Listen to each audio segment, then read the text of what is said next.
সকাল থেকে শুধুই কাজ, কিন্তু বিকালে যে আমার জন্য এটা অপেক্ষা করছিল তা আমি সত্যিই ভাবতে পারিনি। Hello guys, welcome back to my channel. আমি তাপসী, তোমরা দেখছো তাপসীর লাইফস্টাইল।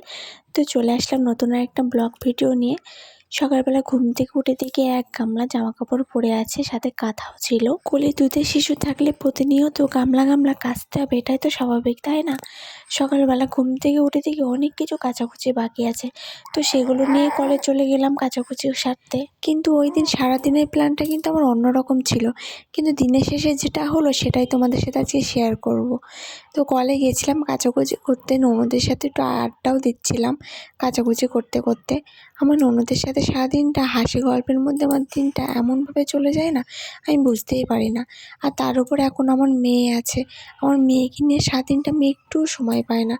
তার মাঝে আবার একটু ভিডিও করা, এডিট করা, আমার হাজব্যান্ডকেও একটু সময় দিতে হয়। আর দুপুরের পরের থেকে প্রায় 11টার মধ্যে আমার খুবই তাড়াহুড়ো লেগে যায় মেয়েকে স্নান করানো, ঘুম পাড়ানো।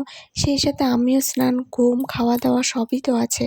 আমি স্নান ঘুম করে ওর সাথে না শুলে ও একটুও ঘুমাবে না, 1 মিনিটের মধ্যেই উঠে যাবে।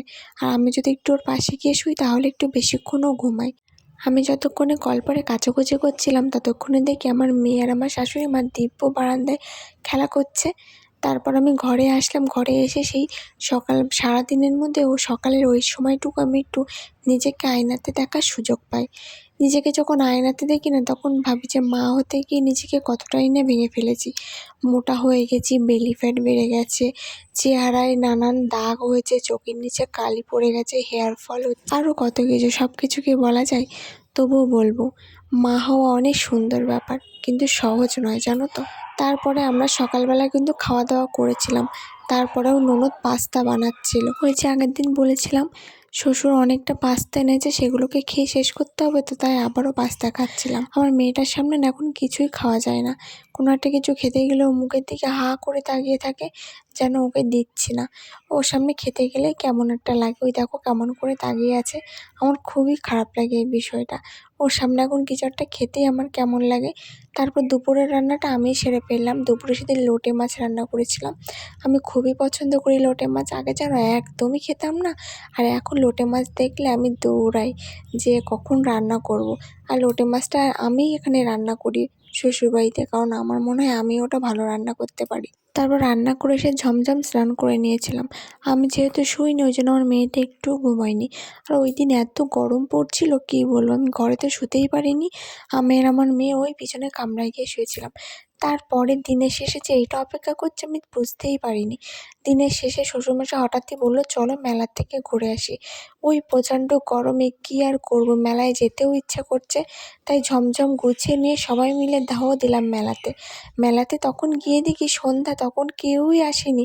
আমরা ভাবছি মেলা থেকে কেউ আসবে না নাকি। তারপরেও সবাই মিলে মেলাতে ঘোরাঘুরি করলাম, কিছুই কিনিনি, জাস্ট গেছিলাম ঘোরাঘুরি করতে সবাই মিলে। মেলার পুরো টাইমটা আমার মেয়েকে আমার শ্বশুরমশাই কোলে নিয়ে ঘুরেছে। আমি তো মেয়েকে নিয়ে একদমই হাঁটাহাঁটি করতে পারি না। আর মেলায় এসে যে জিনিসগুলো দেখলে আমি সবথেকে বেশি পাগল হয়ে যাই সেগুলো হচ্ছে কাচের জিনিস। কাচের বাটিগুলো এত সুন্দর ছিল না, কি বলবো, জাস্ট চুমু ছিল। কিন্তু আমি সেইভাবে কিছুই কিনতে পারিনি, কেননা আমার কাছে তেমন কোনো ব্যালেন্সই ছিল না। আর এই কফির মগগুলো দেখতে এত সুন্দর ছিল, কি বলবো। আর আমি কী কী ওখান থেকে কিনে নিয়ে আসলাম অবশ্যই তোমাদের দেখাবো, চলো দেখাই।